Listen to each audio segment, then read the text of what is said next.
Hello, hopefully you all are having a wonderful day. Today we are going to discuss what are instantly subsequences and how you can set up with custom conditions. And without a further ado, we can move on onto our screen and I can show you guys how you can set up the subsequences. First and foremost thing is subsequences are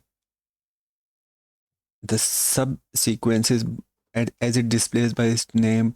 When you will send the sequences, you will get the reply on those sequences and then it will be enrolled in a subsequence. So the idea behind subsequence is that increase the reply rate or increase the meeting booking rate. So increase the time when you get the reply and you actually respond to the replies.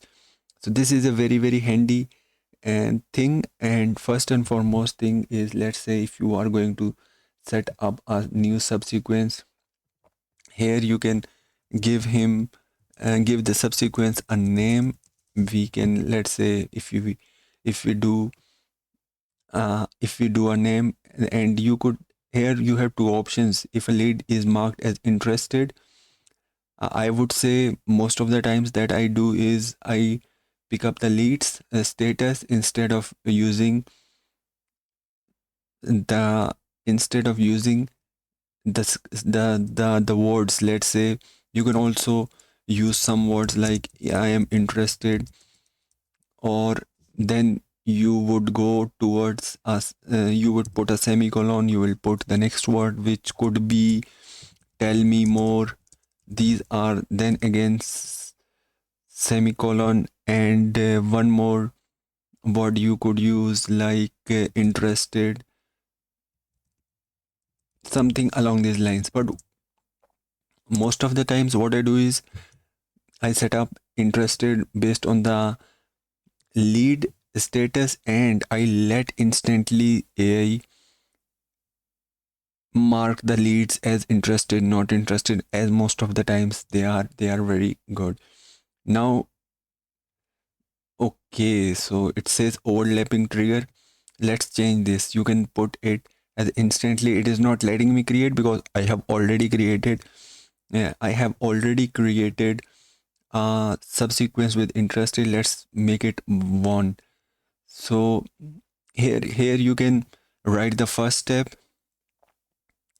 Okay, so you have to write the first step, which you will reply. You can put hello first name.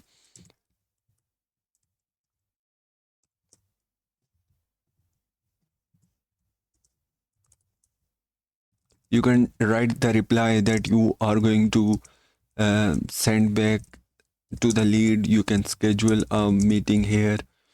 Okay, so you will type whatever you want to do, so you can set it up here. So wait for 0 days before, and then what you can do is you can set up another subsequence to it, another script. You can send text messages in 2 days. You can set up a delay time, and with doing this you can do as much of subsequences as you want to do. So you can do as much subsequences as you want to do. And here in the schedule, let's say I what usually do is I let them run for 24 hours in during weekends as well. So it actually covers everything every time when they respond to you, and it will automatically send it. I'm not sure that it does instantly count these subsequences to the email main sequence limits.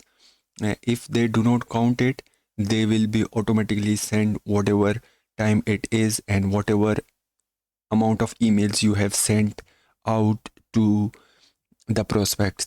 So you will set up this, and now what will happen, if anyone responds to this subsequence, they will be automatically out from receiving the next sequence.